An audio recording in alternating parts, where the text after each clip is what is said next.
থেকে এসেছে। আসমান থেকে কে পাঠিয়েছে? ঈশ্বর বা আল্লাহ। কাদের কাছে পাঠিয়েছে? মানুষের কাছে। মানুষের কাছে কেন পাঠিয়েছে? যাতে মানুষ আল্লাহর দিক নির্দেশনাগুলো পালন করতে পারে।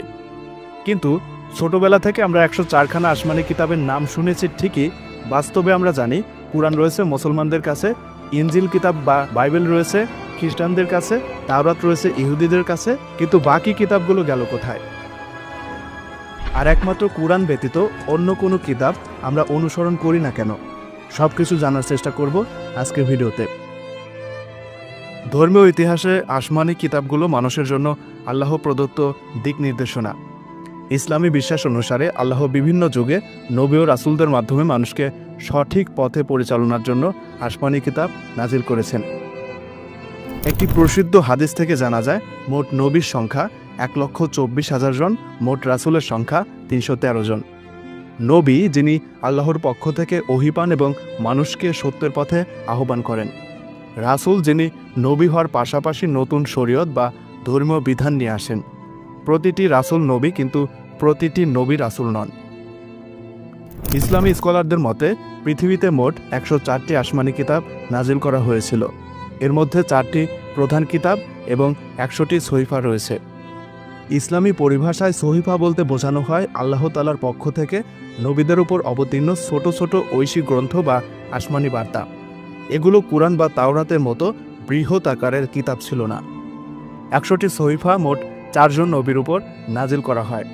হজরত আদম আলাইহিসসালামের উপর 10টি সহিফা, হজরত শীস আলাইহিসসালামের উপর 50টি সহিফা, হজরত ইদ্রিস আলাইহিসসালামের উপর 30টি সহিফা, হজরত ইব্রাহিম আলাইহিসসালামের উপর 10টি সহিফা।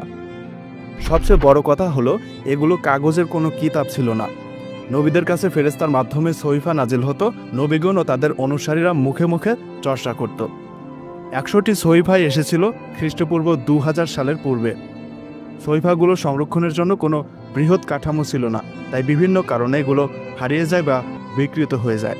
সেজন্য সবগুলো সহিফাই বিলুপ্ত হয়ে গেছে। বাকি থাকলো 4টি বড় কিতাব।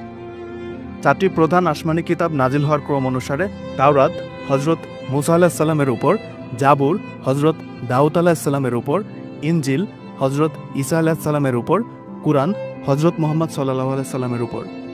কুরআন মাজিদ সর্বশেষ আসমানি কিতাব এবং ইসলামী বিশ্বাস অনুযায়ী এটি পূর্ববর্তী সব আসমানি কিতাবের সত্যায়নকারী এবং চূড়ান্ত বিধান। তাওরাত হজরত মুসা আলাইহিসসালামের উপর আনুমানিক 1200 থেকে 1500 খ্রিস্টপূর্বে সিনাই পাহাড়ে নাজিল হয়।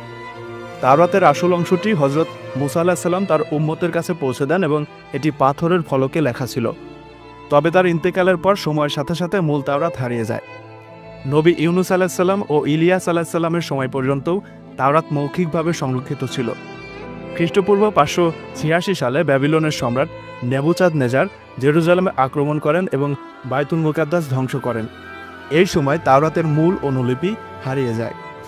ইহুদি ঐতিহাসিকদের মতে হজরত উজাইর আল্লাহর অনুগ্রহে হারিয়ে যাওয়া তাওরাত নতুন করে সংকলন করেন। এ কারণে ইহুদিরা তাকে বিশেষ সম্মান দেয়। হজরত ঈসা আলাইহিসসালামের সময়েও ইহুদিদের ব্যবহৃত তাওরাত ছিল, কিন্তু এটি মূল তাওরাতের বিকৃত রূপ ছিল। কুরআনের ভাষ্য অনুযায়ী তারা এতে বহু অংশ বদল করে নিজের স্বার্থে ব্যাখ্যা করেছিল। ইহুদিদের কাছে তাওরাত মূলত ইহুদিদের ধর্মগ্রন্থ। তারা এটিকে তোরা নামে চেনে, যা তাদের তানাকের প্রথম অংশ। খ্রিস্টানরা ওল্ড টেস্টামেন্টের অংশ হিসেবে তাওরাতকে মান্য করে, আর মুসলমানরা কুরআনের সাথে যতটুকু মেলে ততটুকু মানে, কুরআনের সাথে যে অংশটুকু সাংঘর্ষিক সেগুলো মানে না। জাবুর হজরত দাউদ আলাইহিসসালামের উপর নাজিল হয়েছিল। এর সঠিক সময় সম্পর্কে নির্ভুল তথ্য পাওয়া যায় না, তবে ইসলামী ঐতিহ্য অনুযায়ী জাবুর খ্রিস্টপূর্ব 1000 থেকে 900 সালে নাজিল হওয়ার সম্ভাবনা রয়েছে। হজরত দাউদ আলাইহিসসালামের উপর নাজিল হওয়া জাবুর ছিল মূলত একটি স্তুতি ও প্রার্থনা গ্রন্থ, যা মূলত সূরা, গীত ও প্রার্থনার সংকলন ছিল। এটি মৌখিকভাবে শিখিয়ে এবং লেখার মাধ্যমে সংরক্ষিত ছিল। বর্তমানে জাবুর আলাদা করে কোনো পবিত্র ধর্মগ্রন্থ হিসেবে সংরক্ষিত নেই, তবে এর কিছু অংশ বিভিন্ন ধর্মগ্রন্থে পাওয়া যায়। খ্রিস্টানদের বাইবেলের ওল্ড টেস্টামেন্টের একটি অংশ হলো পসালমস, যা মূলত জাবুরের অংশ। খ্রিস্টানরা এই পসালমসকে হজরত দাউদ আলাইহিসসালামের কিতাব হিসেবে জানে এবং এটি একটি ধর্মীয় উপাসনা, প্রার্থনা ও গানগুলোর অংশ। হজরত দাউদ আলাইহিসসালামের উক্তি এবং প্রার্থনাগুলি কুরআনে এসেছে। কুরআন জাবরের মূল সারাংশ এবং আল্লাহর বিধানগুলো সংরক্ষণ করেছে, তবে এটি আলাদা কিতাব হিসেবে আর নেই। ইনজিল হজরত ঈসা আলাইহিস সালামের উপর নাজিল হয়েছিল, খ্রিস্টানরা যাকে যিশু বলে চেনে। ইসলামী বিশ্বাস অনুযায়ী ইনজিল খ্রিস্টপূর্ব প্রথম শতাব্দীতে নাজিল হয়, যা তার যুগে তার অনুসারীদের জন্য নাজিল হয়েছিল। ইনজিল প্রথমে মৌখিকভাবে ঈসা আলাইহিস সালামের উপদেশ ও শিক্ষা হিসেবে প্রচারিত ছিল। এটি তার শিষ্যদের দ্বারা স্মরণ করা এবং হজরত ঈসা আলাইহিস সালামের উপদেশ অনুযায়ী বলা হতো।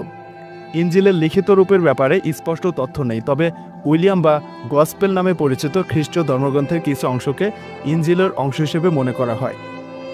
ইসলামের দৃষ্টিতে ইনজিলটি মূলত আল্লাহর পক্ষ থেকে নাজিল হওয়া একটি পৃথক আসমানি কিতাব ছিল, যা এখনকার খ্রিস্টানদের গসপেলের পুরোপুরি সমতুল্য নয়, কারণ তা বিকৃত হয়েছে। কুরআন খ্রিস্টাব্দ 610 থেকে 632 সাল পর্যন্ত হজরত মুহাম্মদ সাল্লাল্লাহু আলাইহি সাল্লামের উপর নাজিল হয়েছে। কুরআন প্রথমে মৌখিকভাবে নাজিল হয় এবং হজরত মুহাম্মদ সাল্লাল্লাহু আলাইহি সাল্লামের সাহাবীরা এটি লিখে রাখতেন বা স্মরণ করতেন। পরবর্তীতে হজরত আবু বকর রাদিয়াল্লাহু তাআলা আনহুর আমলে কুরআনের পুরো গ্রন্থ একত্রিত করে সংকলন করা হয় এবং পরে হজরত উসমান রাদিয়াল্লাহু তাআলা আনহুর সময়ে একাধিক প্রতিলিপি তৈরি করে বিভিন্ন অঞ্চলে পাঠানো হয়। কুরআন সম্পূর্ণ অবিকৃত ও সংরক্ষিত, কারণ মুহাম্মদ সাল্লাল্লাহু আলাইহি সাল্লাম এটি অসংখ্য সাহাবীকে মুখস্থ করিয়েছিলেন। পরবর্তীতে উসমান রাদিয়াল্লাহু তাআলা আনহুর সময়ে একটি কমিটি করে সাহাবীদের লিখিত অংশ এবং হাফেজ সাহাবীদের দ্বারা যাচাই বাছাই করে সংকলিত করা হয়, তাই এটি কোনো বিকৃত হয়নি।